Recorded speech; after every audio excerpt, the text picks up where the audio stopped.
Watch that dial.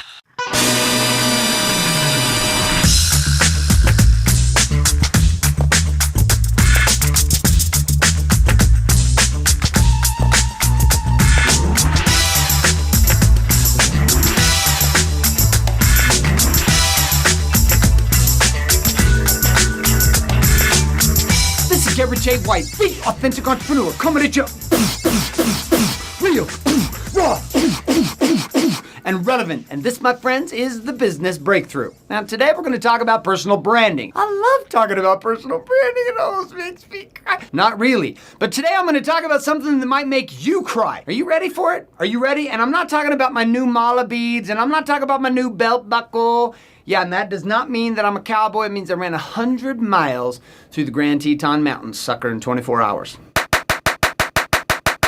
That's what that means. All right, so anyways, let's talk about what's gonna make you cry today. To take a stand in your brand, it means you're gonna have people that are gonna hate you. Huh? Okay, let me say that one more time. To take a stand in your brand, it means you're gonna have people who are gonna hate you. In order to have believers or fans, right? So Facebook is a perfect example of this, of having fans. People who really like what you do. They like the message that you take, they like the problems that you're solving, they like the message that you're bringing from your personal brand. But in order to have fans, you've got to have people who don't like you.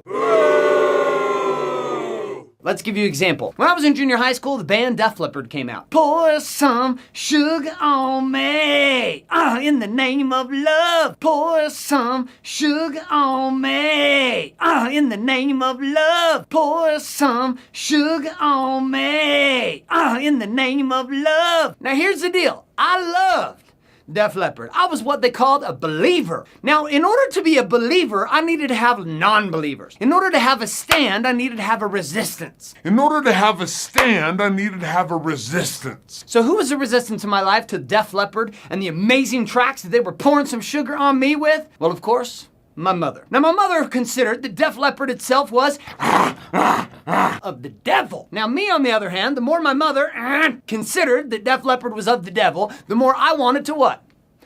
Listen to it. So we end up understanding an interesting principle. The more my mother would say, you can't listen to that music, it's of the devil, you're gonna go to it. The more I was like, hey, you know what? I'm gonna put that tape in. Yeah, I said tape. And I would listen to it more and more and more, the more resistance I had. So when it comes to the stand that you're taking, when it comes to your brand, when it comes to the stand that you're taking, particularly in the problems that you're choosing to solve. Was Def Leppard solving a problem for me as a young boy? Heck yeah, they were. It helped me fantasize about all kinds, at the time it was Debbie Gibson too, but Debbie Gibson and Def Leppard, those were two very different conversations. But I would fantasize about what it was like to be in love and to be a metal banger. Metal banger. And at the same time, my mother was saying, you can't do it, Cross. And I was like, yes, bring on the heat of Def Leppard. In that space, though, the more resistance my mother gave, the more I wanted it. So when it comes to your personal brand and it comes to your business, what is it you're taking a stand in such that there is resistance? Because in order to have a brand, you have to have non-believers. You have to have pagans. In order to be a Christian in the Christian movements, there had to be people who didn't believe in Christianity. It was a weird deal, right? In order to have a movement in Muslim or have a movement in Judaism, in order to have a movement in any type of religion or business or stand or brand, you have to have people who just don't believe. So when you look around your world, who believes in you? More importantly, who doesn't believe in you? And if people don't believe in you, and there are people who do believe in you, but there's no one who doesn't believe in you, you really get to relook at your stand and decide whether or not this brand that you're bringing has got enough heat to create a movement. My name is Garrett J. White, reminding you to be real, be raw, be relevant, and most importantly, to be authentic.